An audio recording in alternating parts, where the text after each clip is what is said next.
मेरे पूरे परिवार का एक सपना था that we will build our own new house and recently I have achieved that goal as well in my life. Now I am working with a US based MNC which is C2FO. और सबकी तरह मैं भी अपने सपनों के पीछे दौड़ने के लिए कोटा पहुंच गया था आईआईटी के कोचिंग के लिए. I wanted to pursue again for an IIT coaching, but due to the financial condition, my father suggested that you can get education loan for pursuing your engineering, but not for IIT coaching. I got transferred to Mumbai, which is a dream city for everyone, and it was definitely for me as well. You have to plan your things in what you actually gonna do in future. तो कैसे हैं आप सब लोग। मैंने आपसे promise किया था कि विनिंग वाइब्स पे आपको सक्सेसफुल स्टोरीज मिलने वाली है और आज की स्टोरी है अभिषेक भाई की, जो राजस्थान के एक छोटे से कस्बे सुजानगढ़ से बिलोंग करते हैं।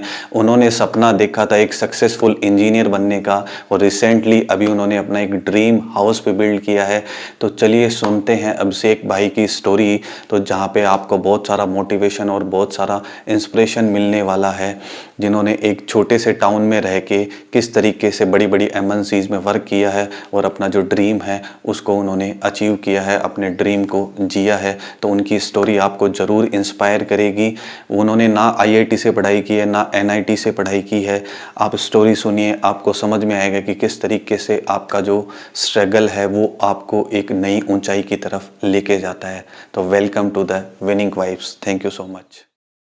Of a Hindi medium student having dreams in mind to work on multinational corporations and working in high-rise building of the metro cities.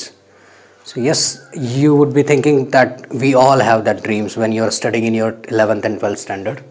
So मेरे भी कुछ ऐसे ही सपने थे जब मैंने साइंस मैथ से 11th and 12th स्टैंडर्ड किया. So I am Abhishek Sharma. मैं राजस्थान के एक छोटे से कस्बे सुजानगढ़ का निवासी हूँ. और जैसा कि आप सभी का भी सपना होगा जब आप 10th और 11th में एडमिशन लेते हैं कि आप एक अच्छा इंजीनियर बने, अच्छी कॉलेज में जाएं. सेम वैसा ही कुछ मेरे साथ भी था. मैं 10th के बाद में 11th में साइंस मैथ्स का स्टूडेंट रहा हूं और सबकी तरह मैं भी अपने सपनों के पीछे दौड़ने के लिए कोटा पहुंच गया था आईआईटी के कोचिंग के लिए. That's where my journey started. I took admission in one of the coaching class in Kota to pursue my IIT coaching. But due to some unfortunate circumstances and the mid-year of 12th, my coaching got closed off and I was left for self-study in Kota. So वो जो situation होती है कि आपको self study करनी है and then you have a pressure of 12th standard board examinations as well, that is really pathetic. Nowadays you must have heard about the students who are studying in Kota. Even I faced the same situation. I managed somehow with myself that I need to study, I need to make myself comfortable with and build my own confidence again to pursue my studies in 12th and for IIT preparation as well.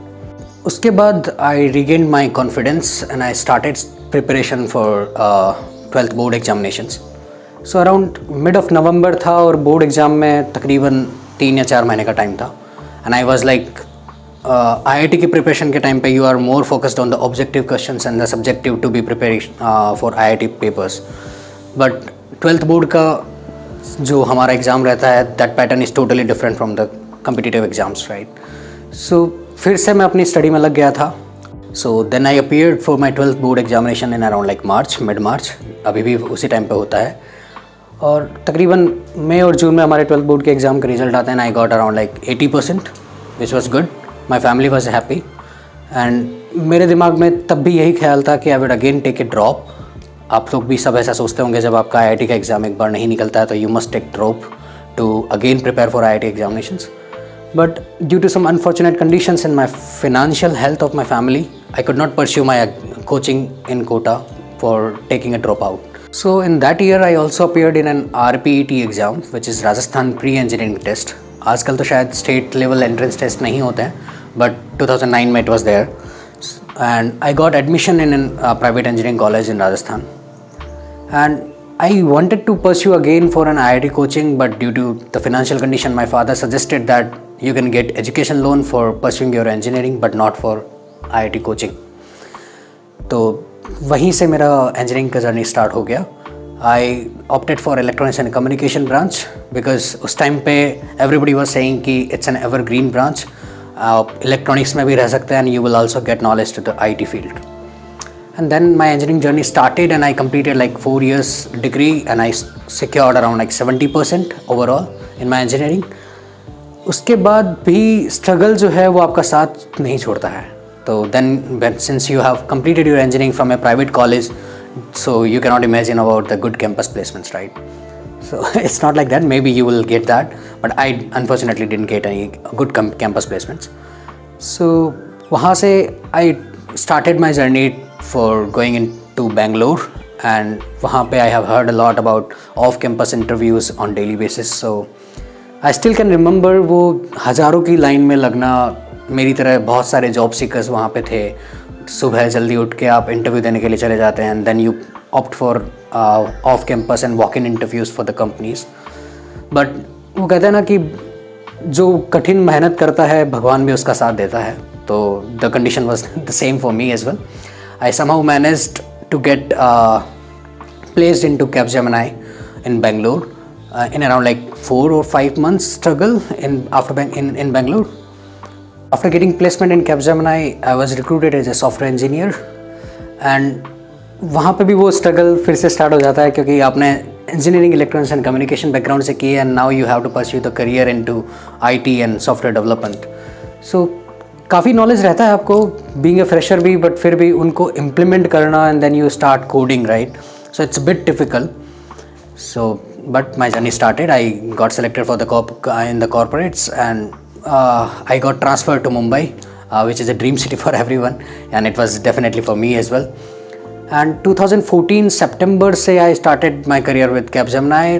I worked there like 2-3 years, and then I shifted to Asian Paints, and in Asian Paints I spent around like more than 2 years. और उसके बाद मेरी journey EY, ENY, VFS Global, and now I'm working with a US-based MNC, which is C2FO. So overall, I have around like 9+ years of experience into IT. और यहाँ आके आपको ये चीज़ feel होती है कि when you look back कि आपने कहाँ से ये जर्नी स्टार्ट की थी और आज आप कहाँ पे हैं, then you realize that ये सब आपके अथक और कठिन परिश्रम का ही नतीजा और फल है कि आज आप कहीं पे पहुँच पाते हैं, अपने गोल्स को अचीव कर पाते हैं. So मैंने अपने लाइफ में एक फंडा रखा है कि I always set some short term goals to achieve my dreams. और ये सारी जर्नी इतनी स्मूथ नहीं है जितनी इस 5 या 6 मिनट के वीडियो में मैं आपको शेयर कर रहा हूँ, because it really need a lot of support from your back side as well. So here my family comes. So मैंने अपने पापा, he is a very hard working person, I must say, उनसे हमेशा ये सीखा है कि you have to plan your things in what you actually gonna do in future. और आप अच्छी और प्रॉपर प्लानिंग के साथ आगे बढ़ेंगे तो आप कभी विफल नहीं होते हैं. So yes, I have took it as a lesson in my life. और हमेशा मैं अपने मतलब जॉब स्विच के अंदर भी, जॉब के अंदर भी, you have to be updated with the knowledge, be updated with the new technologies and everything. इन सब के साथ में आपको अपनी फैमिली का ख्याल भी रखना होता है, आप करियर का भी ध्यान रखते हैं, and you have to follow your responsibilities towards your family as well. So being the only son, and I have 4 sisters, I have a lot of responsibility towards my family as well. और उसके साथ में ही मेरे पूरे परिवार का एक सपना था that we will build our own new house, and recently I have achieved that goal as well in my life, and I'm really happy about it. During my entire journey, I always believe in 2 quotations. One of them is like, if you're not a part of solution, then you are yourself a problem. Life में hurdles and problems हम सभी के आती हैं, but उनको पार करके आपको अपनी सफलता को कैसे प्राप्त करना है, ये सब हम पे ही डिपेंड करता है. Nobody is going to tell you the way. और आप सभी स्टूडेंट्स को भी मैं ये कहना चाहूँगा कि अपने जो छोटे छोटे गोल्स हैं उनके लिए अपना पाथ बनाते रहिए अच्छी प्रॉपर प्लानिंग के साथ, and definitely you will reach to a step where you will feel that आपका लाइफ टाइम गोल अब ज़्यादा दूर नहीं है. एंड मैं अपने शब्दों को विराम देना चाहूँगा एक आखिरी कोटेशन के साथ जो स्वामी विवेकानंद ने कही है, arise awake and stop not till the goal is reached. So thank you for listening to my story, and now it's time for you to make your own story. Thank you.